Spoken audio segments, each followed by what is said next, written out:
ঊনবিংশ শতাব্দী।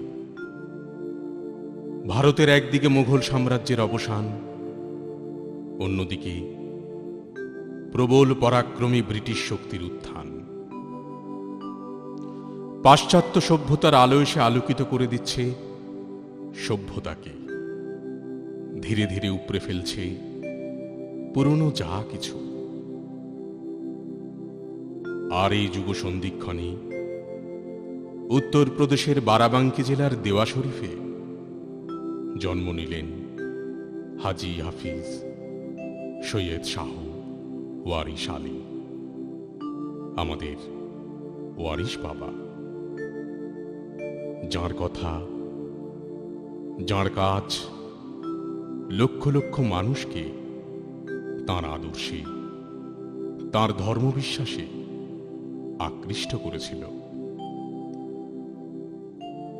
শৈশবে তাকে অনেকেই মনে করতেন অলৌকিক শিশু, কেননা মাত্র 5 বছর বয়সে তিনি কোরআন পাঠ শুরু করেন এবং 2 বছরের মধ্যেই তা মুখস্থ করেন। তাঁর শিক্ষা দীক্ষা সম্পর্কে বেশি জানা না গেলেও তবে একথা ঠিক, তিনি বই পড়ে বেশি কিছু শেখেননি। বহু দূর দূরান্ত থেকে বহু পণ্ডিত তাঁর কাছে আসতেন ধর্ম বিষয়ে আলোচনার জন্যে, এবং তারা বিশ্বাস করতেন হাজী সাহেবের সঙ্গে সে যুগের কারও তুলনা হয় না। দরিদ্রদের সাহায্যের মধ্যে দিয়ে তিনি আনন্দ উপভোগ করতেন। তিনি বিশ্বাস করতেন মানবতাই পৃথিবীর শ্রেষ্ঠ ধর্ম।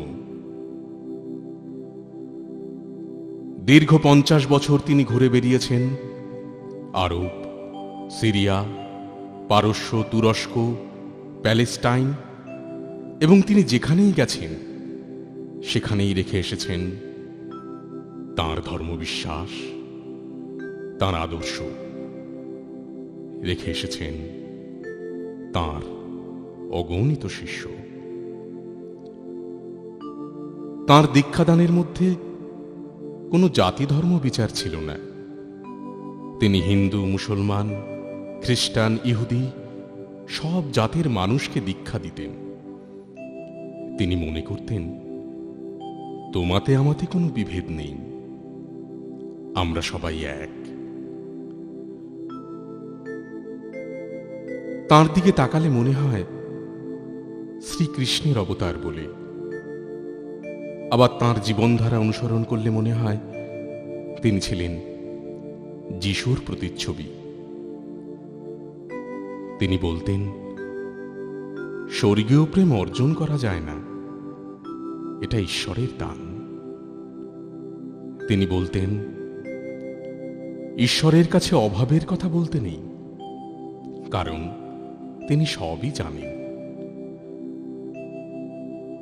তুমি যদি জগতের ভালোবাসা চাও তবে আগে জগৎকে ভালোবাসো। তাঁর এই শিক্ষা ধনী দরিদ্র, শিক্ষিত অশিক্ষিত সকল মানুষকে আকর্ষণ করেছিল। 1905 7ই এপ্রিল বিংশ শতাব্দীর এই মহাপুরুষের মহাপ্রয়াণ হয়। তিনি চলে গেলেন, কিন্তু রেখে গেলেন তাঁর আদর্শ, তাঁর বিশ্বাস, রেখে গেলেন তাঁর গুণমুগ্ধ অসংখ্য শিষ্য শিষ্যা। আমাদের এই প্রয়াস যাঁর অনুপ্রেরণায় শ্রী সত্যরঞ্জন কুণ্ডু ওয়ার্ষী, তিনিও আজ আমাদের মধ্যে নেই। আমাদের সশ্রদ্ধ প্রণাম তাঁকেও।